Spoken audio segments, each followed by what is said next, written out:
다 같이 일어나셔서 하나님의 말씀 한 목소리로 읽겠습니다. 이사야서 27장 1절에서 13절까지의 말씀입니다. 구약성경 994페이지입니다. 1절에서 6절까지만 읽겠습니다. 이사야서 27장 1절에서 6절 말씀을 다 같이 읽겠습니다. 그날에 여호와께서 그 견고하고 크고 강한 칼로 날랜 뱀 리워야단 곧 꼬불꼬불한 뱀 리워야단을 벌하시며 바다에 있는 용을 죽이시리라. 그날에 너희는 아름다운 포도원을 두고 노래를 부를지어다. 나 여호와는 포도원 지기가 되며 때때로 물을 주며 밤낮으로 간수하여 아무든지 상해하지 못하게 하리로다. 나는 포도원에 대하여 노함이 없나니 진려와 형극이 나를 대적하여 싸운다 하자. 내가 그것을 밟고 모아 불사르리라. 그리하지 아니할 것 같으면 나의 힘을 의지하고 나와 화친하며 나로 더불어 화친할 것이니라. 후일에는 야곱의 뿌리가 박히며 이스라엘의 움이 돋고 꽃이 필 것이라. 그들이 그 결실로 지면에 채우리로다. 아멘. 24장부터 26장까지에 나온 내용이 오늘의 본문인 27장에서 마무리되고 있습니다. 1절에는 하나님의 심판의 최종적인 모습이 그려지고 있습니다. 하나님께서는 그날에 곧 마지막 날에 악의 세력으로 상징되는 리워야단을 멸하실 것입니다. 리워야단은 뒤틀어진 것 또는 둘둘 말린 것을 의미합니다. 그리고 성경에서 용은 뱀을 가리킵니다. 요한계시록은 용에 대해 12장 9절에서 큰 용이 내어 쫓기니 옛 뱀, 곧 마귀라고도 하고 사단이라고도 하는 온 천하를 꿰는 자라. 땅으로 내어 쫓기니 그의 사자들도 저와 함께 내어 쫓기니라 라고 적고 있습니다. 이처럼 동양에서 용이 신비한 존재로서 긍정적인 이미지를 나타내는 것과는 달리 이스라엘에서나 서양에서 용은 악의 화신으로서 부정적인 이미지를 나타냅니다. 어떤 사람들은 날랜뱀 리워야단은 빨리 흐르는 티그리스 강가에 자리 잡은 아수르의 도성 니느웨를 가리키고 꼬불꼬불한 뱀 리워야단은 구분대가 많은 유브라데 강에 자리 잡은 바벨론을 가리키고 바다에 있는 용은 애굽을 가리키는 것으로 보기도 합니다. 그러나 중요한 것은 그들이 모두 악의 상징이며 혼돈의 상징이라는 사실입니다. 하나님께서는 우주의 주제로서 심판의 그날에 그들 악과 혼돈의 세력을 멸하시고 하나님의 주권을 높이 세우실 것입니다. 이와 같은 심판 중에서도 하나님께서는 자기의 백성을 사랑하신다는 것을 2절부터 6절에 나오는 포도원의 노래로 나타내십니다. 5장에 나온 포도원의 노래가 이스라엘을 심판하는 노래라면 본문의 포도원 노래는 이스라엘의 구원에 대한 희망과 기쁨을 노래한 것입니다. 포도원 지기이신 하나님께서는 포도나무를 소중히 기르시며 밤낮으로 보호하십니다. 4절에서와 같이 진려와 형극, 곧 가시덤불과 엉겅퀴가 나온다면 그것들을 불태우실지라도 포도원 자체를 불태워 버리지는 않으실 것입니다. 이제 하나님께서는 이전 5장에서 열매 맺지 않는 쓸데없는 포도원에 대해서처럼 분노하지 않으십니다. 하나님을 의지하고 하나님께 피하는 자는 심지어 원수라도 용서하시며 화평을 누리게 하실 것입니다. 이러한 포도원의 포도나무를 가리키는 6절의 야곱과 이스라엘은 하나님의 백성 전체를 나타내며 그들은 땅에 뿌리를 내리고 움이 돋아 꽃이 피어서 결실하여 지면에 채웁니다.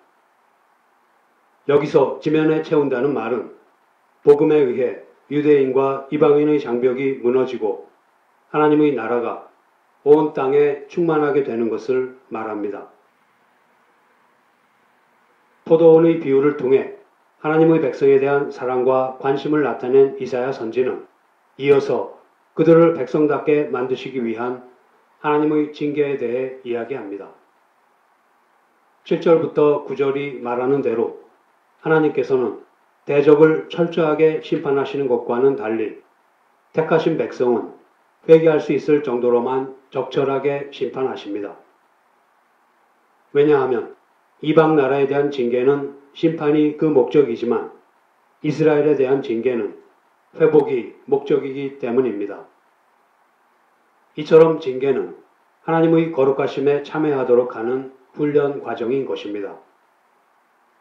10절과 11절에 그려진 하나님의 경고와 심판을 믿지 않는 모든 세상 제국에서 송아지가 풀을 뜯고 나뭇가지를 먹는 모습은 목가적인 모습이 아니라 사람이 살 수 없고 버려진 곳이 되어서 짐승이 그 자리를 차지하고 있는 광경입니다.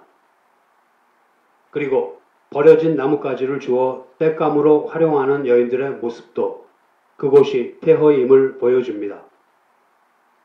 이처럼 하나님에 대한 지각이 없어서 하나님의 존재를 인정하지 않는 자들은 하나님의 은혜를 입지 못하고 철저하게 망할 뿐입니다. 12절과 13절은 오늘의 본문인 27장의 결론이면서 동시에 이사야 묵시록이라고도 불리는 24장에서 27장까지의 맺은말이기도 합니다.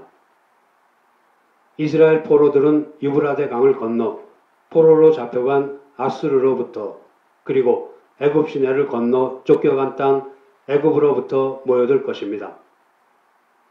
하나님께서는 하수에 떠다니는 과실을 일일이 건져내시는 것과 같이 그렇게 남은 자들을 모으십니다.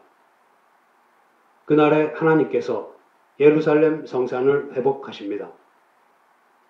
모든 포로를 약속의 땅으로 모으시는 신호로 사용되는 큰 나팔 소리에 파멸케 된 자와 애굽 땅으로 쫓겨난 자가 돌아옵니다. 여기서 파멸케 된 자는 이미 죽은 자를 가리키는데 이것은 마치 부활을 바라보는 것 같습니다. 돌아온 백성들은 거룩한 산 시온에서 하나님께 경배를 드릴 것입니다. 이스라엘 백성의 포로에서의 귀환을 종말론적으로 보면 하나님의 백성들의 궁극적인 회복과 구원을 예표하는 것으로 볼 수 있습니다. 이와 같이 이스라엘과 세계를 향한 하나님의 뜻은 반드시 완성될 것입니다. 오늘은 절망 끝에 부어지는 하나님의 은혜로 구원을 얻은 후 또 다른 절망을 통해 성숙해 감으로써 구원의 완성을 이루어가는 우리의 신앙에 대해서 살펴보겠습니다. 오늘의 본문 7절부터 9절은 하나님께서는 대적을 철저하게 심판하시지만 택하신 백성은 회개할 수 있을 정도로만 적절하게 심판하신다고 전하고 있습니다. 누구는 심판 자체를 목적으로 심판을 받고 또 누구는 회복을 목적으로 심판을 받는다고 합니다.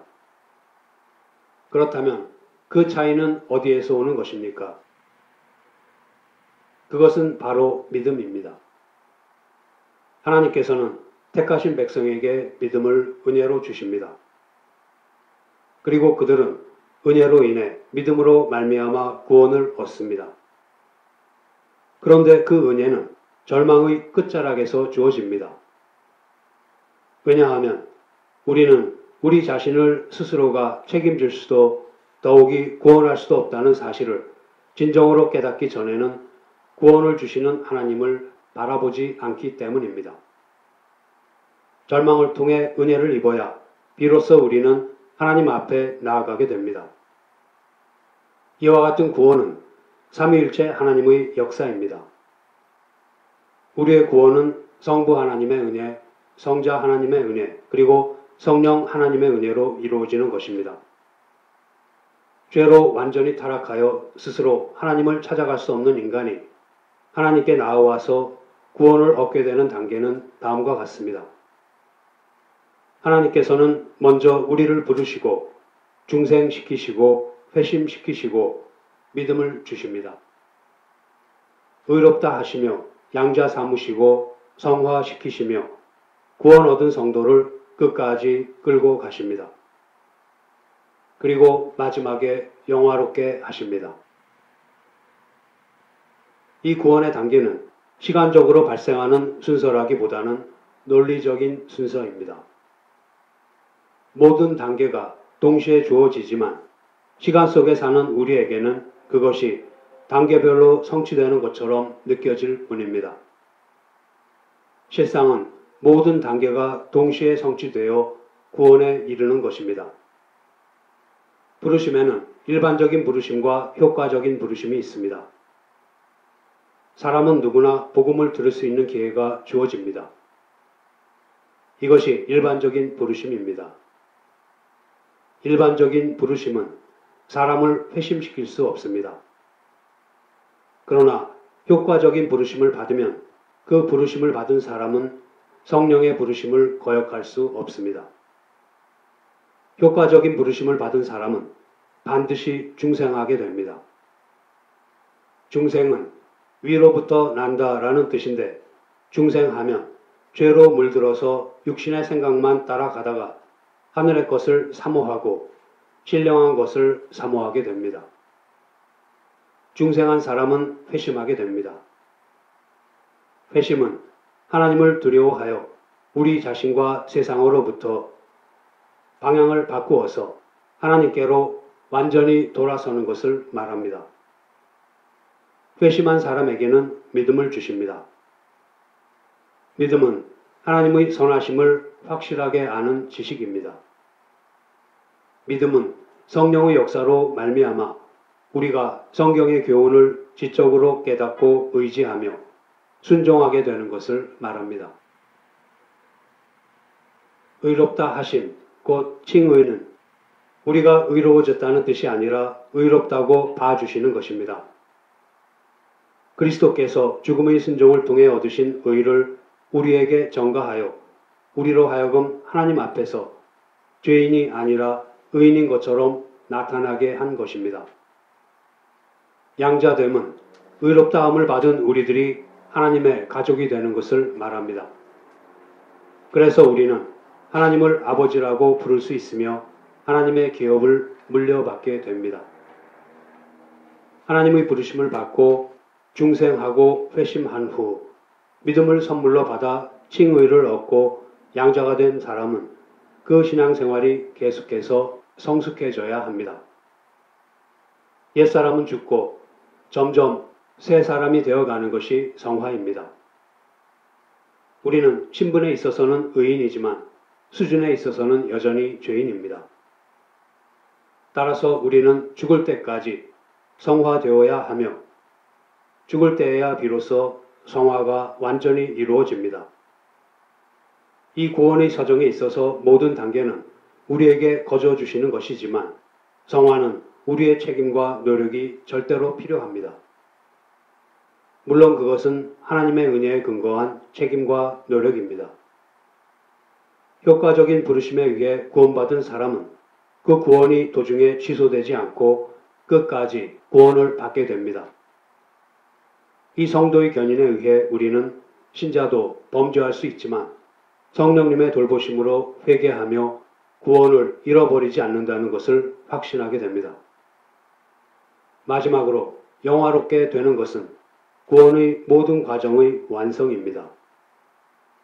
살아있는 동안에 성화가 완성되는 사람은 아무도 없습니다. 성도는 죽을 때까지 성화를 계속하다가 죽을 때, 즉 육신이 영혼을 떠날 때 비로소 완전한 성화에 도달하게 됩니다. 이것을 영화라고 합니다. 이 모든 것을 위하여 하나님께서는 창세 전에 구원하실 자와 유기하실 자를 정하셨습니다. 이러한 하나님의 선택은 인간이 얼마나 가치가 있느냐 또는 인간의 공로가 얼마나 크냐 하는 것과는 전혀 상관이 없습니다. 인간의 행위와는 전혀 상관이 없으며 오직 하나님의 은혜입니다. 이처럼 하나님의 은혜로 구원을 얻은 우리는 이제 구원의 완성을 향해 나아가야 하는데 종종 그 출발점을 찾지 못하거나 잘못 찾아서 시간을 허비하는 일이 일어납니다. 예수 그리스도를 믿고 난 후 신앙생활을 하는 데 있어서 가장 큰 문제 중에 하나는 믿는다는 고백이 아무런 힘이 되지 않는 것처럼 느껴진다는 것입니다. 우리는 하나님께서 천지를 창조하셨습니다. 그리고 하나님께서 예수 그리스도를 보내셨습니다. 동정녀 마리아에게서 나신 예수 그리스도께서는 우리를 위해 돌아가셨고 죽은 자 가운데서 부활하셨습니다 하는 놀라운 신앙 고백을 합니다. 그런데 이러한 고백을 하는 우리와 그렇지 않은 자연인과의 사이에 별다른 차이가 나지 않는다는 사실은 우리를 매우 당황스럽게 만듭니다.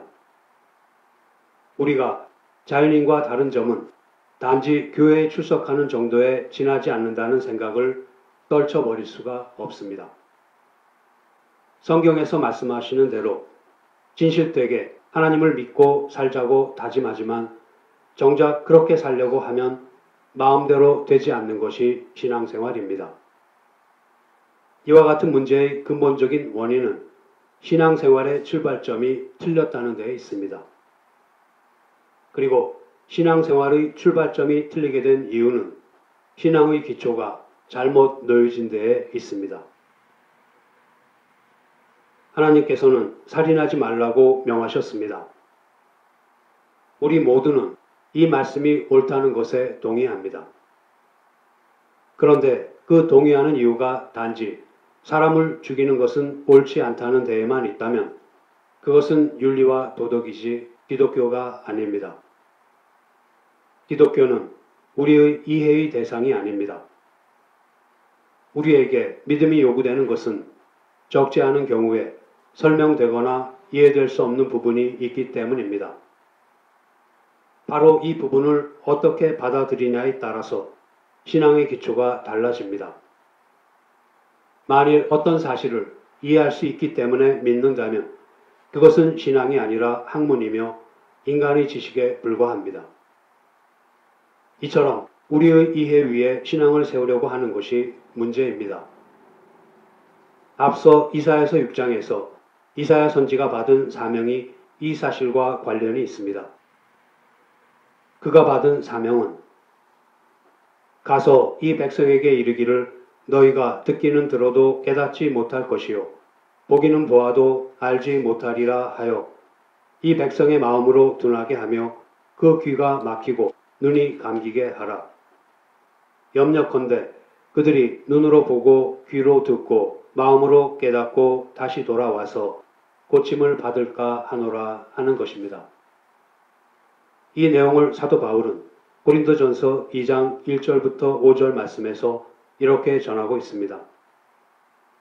형제들아, 내가 너희에게 나아가 하나님의 증거를 전할 때에 말과 지혜의 아름다운 것으로 아니하였나니 내가 너희 중에서 예수 그리스도와 그의 십자가에 못 박히신 것 외에는 아무것도 알지 아니하기로 작정하였음이라. 내가 너희 가운데 거할 때에 약하며 두려워하며 심히 떨었노라. 내 말과 내 전도함이 지혜의 권하는 말로 하지 아니하고 다만 성령의 나타남과 능력으로 하여 너희 믿음이 사람의 지혜에 있지 아니하고 다만 하나님의 능력에 있게 하려 하였노라. 사도 바울은 사람들이 복음을 사람의 지혜로 이해하려는 것에 대해 매우 걱정했습니다. 만일 신앙이 우리의 이해라는 기초 위에 서 있다면 우리가 이해하지 못하는 문제에 부딪힐 때에 우리는 거기에서 단 한 걸음도 앞으로 나아갈 수 없게 됩니다. 이것이 우리의 신앙을 성장하지 못하게 하는 가장 큰 걸림돌입니다. 성경은 우리를 세상의 소금이라 세상의 빛이라고 합니다. 마태복음 5장 13절에서 16절 말씀입니다. 너희는 세상의 소금이니 소금이 만일 그 맛을 잃으면 무엇으로 짜게 하리요? 후에는 아무 쓸데없어 다만 밖에 버리워 사람에게 밟힐 뿐이니라. 너희는 세상의 빛이라. 산 위에 있는 동네가 숨기우지 못할 것이요. 사람이 등불을 켜서 말 아래 두지 아니하고 등경 위에 두나니 이러므로 집안 모든 사람에게 비치느니라. 이같이 너희 빛을 사람 앞에 비추게 하여 저희로 너희 착한 행실을 보고 하늘에 계신 너희 아버지께 영광을 돌리게 하라. 또한 성경은 우리를 상한 갈대라 꺼져가는 등불이라고도 합니다. 이사야서 42장 1절에서 4절 말씀입니다. 내가 붙드는 나의 종, 내 마음에 기뻐하는 나의 택한 사람을 보라. 내가 나의 신을 그에게 주었은즉 그가 이방의 공의를 베풀리라.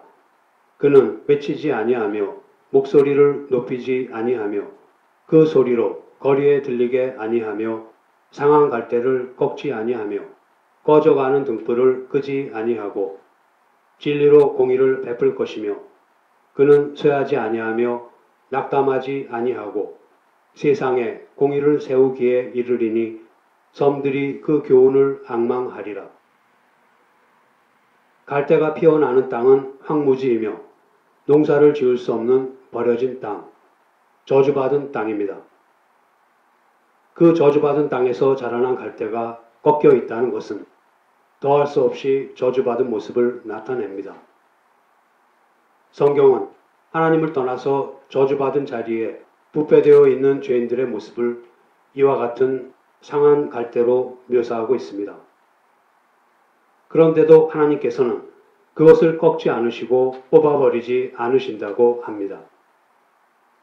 이 말씀에서 우리의 모습은 꺼져가는 등불로도 그려지고 있습니다.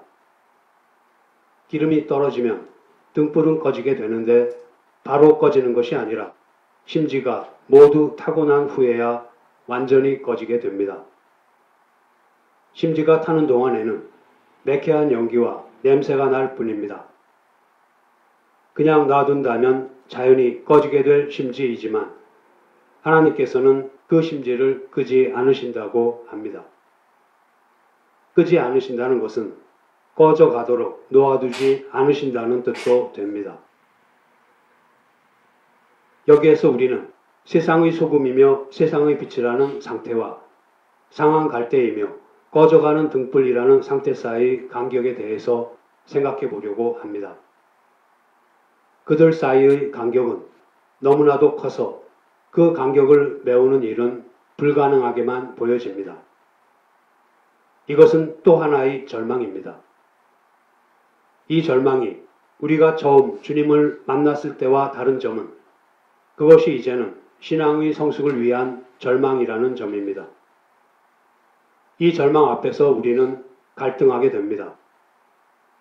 그리고 이 갈등을 어떻게 받아들이냐에 따라서 신앙의 기초와 출발점이 달라지며 그에 따라서 신앙생활의 양상이 달라집니다. 만일 하나님의 말씀이 우리가 성취할 만해서 주어진 것으로 이해하고 거기에서부터 신앙생활을 시작한다면 세상의 빛이라는 상태와 꺼져가는 등불이라는 상태 사이의 간격을 메운다는 것은 말 그대로 불가능한 것이 되고 맙니다. 그러다 보니 갈등 속에서 신앙의 길을 찾으려 하기보다는 좌절하게 되고 그렇게 좌절한 나머지 신앙생활을 적당히 하고는 합니다. 말하자면 교회에 출석하고 헌금하는 등의 표면적인 신앙생활만 겨우 유지하다가 죽어서 천국 가면 그만이라고 생각하기 쉽습니다. 그렇게 신앙생활을 하다 보니 몇십 년이 지나도 신앙은 제자리 걸음을 하고 있고 조금도 깊어지지 않는 것입니다. 그러나 꺼져가는 등불이라는 우리의 현실을 출발점으로 삼고 믿음의 눈으로 목표 지점인 세상의 빛과의 간격을 바라보면 우리는 결코 좌절하지 않을 수 있습니다. 좌절하는 대신에 갈등은 계속되겠지만 그 자리에 주저앉지는 않습니다. 하나님께서는 우리의 힘으로 이룰 수 없는 약속을 목표 지점으로 주셨습니다. 그 목표 지점에 우리로서는 도저히 도달할 수 없다는 절망감이 우리를 끊임없이 갈등하게 하지만 결코 우리는 포기하지 않습니다. 오히려 그 갈등 속에서 우리의 신앙은 깊어만 갑니다. 이러한 확신은 우리를 꺼져가는 등불이라고 부르신 하나님께서 또한 우리를 세상의 빛이라고 부르셨다는 사실에 근거합니다. 꺼져가는 등불을 세상의 빛으로 만드시겠다고 하신 약속을 믿고 우리의 삶 전부를 하나님께 내어드리고 의지하는 지점에서 출발한다면 우리는 반드시 하나님의 약속의 성취를 볼 것입니다. 그런데 성숙한 신앙생활에 대해서 성경이 이야기하는 것과 우리가 생각하는 것에는 상당한 차이가 있습니다. 대부분의 사람들은 신앙이 성숙해지면 우선 죄를 짓지 않을 것이라고 생각하고는 합니다. 물론 죄를 짓지 않아야 한다는 말은 옳습니다. 그러나 아예 죄에 대한 욕구도 생기지 않고 죄에 대한 유혹도 전혀 느끼지 못하는 정도로 사람이 달라진다고 생각하는 것은 성경의 말씀과 맞지 않는 것입니다. 우리가 생각하기에는 우리가 죄를 더 이상 짓지 않고 거룩해지며 완벽해지는 것이 하나님의 영광을 드러내는 가장 좋은 길이라고 생각합니다. 그러나 성경은 다르게 이야기합니다. 성경이 요구하는 것은 우리가 완벽해져서 하나님의 영광을 드러내는 것이 아니라 세상 사람들과 같은 처지와 환경에서 하나님의 영광을 드러내는 것입니다. 고린도전서 1장 26절에서 29절 말씀을 보겠습니다. 형제들아 너희를 부르심을 보라. 육체를 따라 지혜 있는 자가 많지 아니하며 능한 자가 많지 아니하며 문벌 좋은 자가 많지 아니하도다. 그러나 하나님께서 세상의 미련한 것들을 택하사 지혜 있는 자들을 부끄럽게 하려 하시고 세상의 약한 것들을 택하사 강한 것들을 부끄럽게 하려 하시며 하나님께서 세상의 천한 것들과 멸시받는 것들과 없는 것들을 택하사 있는 것들을 폐하려 하시나니 이는 아무 육체라도 하나님 앞에서 자랑하지 못하게 하려 하심이라. 하나님께서는 우리를 육체를 따라 부르지 않으셨으며 지혜 좋은 자나 문벌 좋은 자로 부르지 않으셨다고 합니다. 다시 말하면 하나님께서는 대부분의 경우에 신자들을 세상 사람들보다 학벌이나 명예나 재물 면에서 더 뛰어나게 하지 않으시겠다고 말씀하십니다. 왜냐하면 신자가 가진 진리와 생명이 육체의 자랑에 가려지는 것을 원하지 않으시기 때문입니다. 또한 신자들은 육체와 함께 정과 욕심을 십자가에 못 박았으니 이제 육체에 대한 유혹도 없고 죄에 대한 동기도 우리 안에 없어야 하지 않는가 하는 생각에서 벗어나기가 쉽지 않습니다. 그러나 갈라디아서 5장 16절은 내가 이르노니 너희는 성령을 좇아 행하라. 그리하면 육체의 욕심을 이루지 아니하리라 라고 말합니다. 이 말씀은 분명히 신자에게 주어진 말씀입니다. 그렇다면 이 말씀은 신자들도 육체를 따라 육체의 욕심을 이룰 수도 있다고 말하는 것입니다. 성경은 세상 사람들은 죄만 짓고 신자들은 선한 일만 한다고 이야기하지 않습니다. 죄 짓기에 바쁜 세상 사람들이 만일 죄를 짓지 않는다면 그것이 그들로서는 가장 잘한 일입니다. 그러나 그들이 단지 행위적인 죄를 짓지 않는다고 해도 여전히 죄인인 것은 예수 그리스도를 믿지 않는 것 자체가 죄이기 때문입니다. 신자는 예수 그리스도를 좇아 성령의 열매를 맺을 수 있게 된 존재입니다. 그러나 아직도 죄를 지을 수 있는 본성이 그 안에 남아 있습니다. 예수 그리스도로 말미암아 거듭났음에도 불구하고 여전히 죄를 지을 수 있는 존재입니다. 그렇지만 신자로서 지옥에 가는 죄는 지을 수 없습니다. 도덕적으로 그리고 윤리적으로 육체의 열매인 더럽고 부패한 죄는 지을 수 있습니다. 그러나 다시 하나님을 모르는 자가 될 수는 없기 때문에 근본적으로 지옥에 가는 죄를 지을 수는 없는 것입니다. 신자가 세상 사람들과 다른 것은 늘 하나님에 대한 의식을 가지고 살아간다는 것입니다. 신자의 변화는 어느 만큼 자기 자신을 주인으로 삼는 일을 포기하고 주님을 주인으로 삼았는가 하는 정도로 나타납니다. 만일 이렇게 오랫동안 신앙생활을 했는데 아직도 죄의 유혹을 이기지 못하는가 하는 생각에서 벗어나지 못하고 있다면 신앙의 기초가 잘못 놓인 것이며 그럼으로써 신앙의 출발점이 틀렸고 그러다 보니 신앙이 성숙하지 못한 것입니다.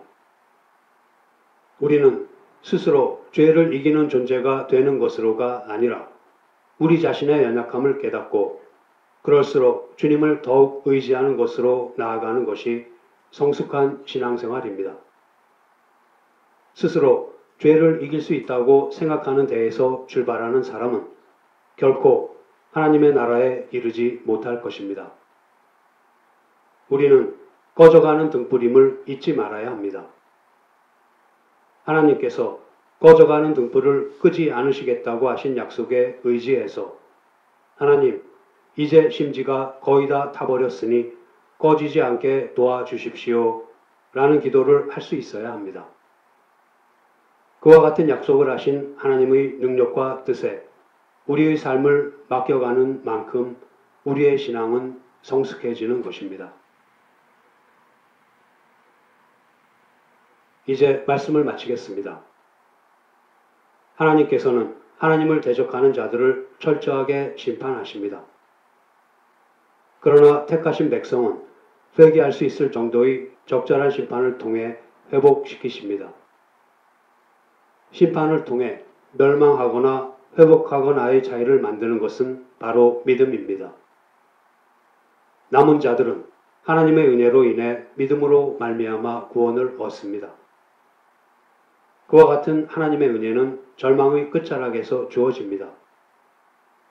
왜냐하면 미련한 우리들은 해볼 대로 해보다가 우리 스스로는 자신을 책임질 수 없다는 사실을 깨달아야 겨우 하나님의 도우심을 구하기 때문입니다. 우리 스스로는 자신을 죄에서 구원할 수 없다는 사실에 절망하게 되어야 가까스로 하나님의 구원을 바라보기 때문입니다. 이처럼 전적으로 하나님의 은혜로 구원을 받았음에도 불구하고 신앙생활을 여전히 스스로 할 수 있다는 잘못된 지점에서 출발하려고 하는 존재가 바로 우리 인간입니다. 만일 원수를 사랑하라 하신 말씀을 우리가 원수까지도 사랑해야 세상 사람들보다 조금은 나은 것이 아닌가 하는 기준에서 옳다고 생각한다면 그것은 이미 기독교가 아니며 윤리와 도덕에 불과합니다. 우리는 원수를 사랑하라 하신 말씀에 다시 한번 절망해야 마땅합니다.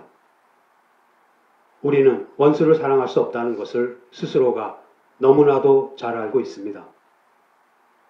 그런데 원수를 사랑하라 하신 말씀을 자기의 힘으로 실천할 수 있다고 착각하거나 아예 할 수 없다고 좌절하고 만다면 결코 원수를 사랑하는 자리에 이르지 못할 것입니다.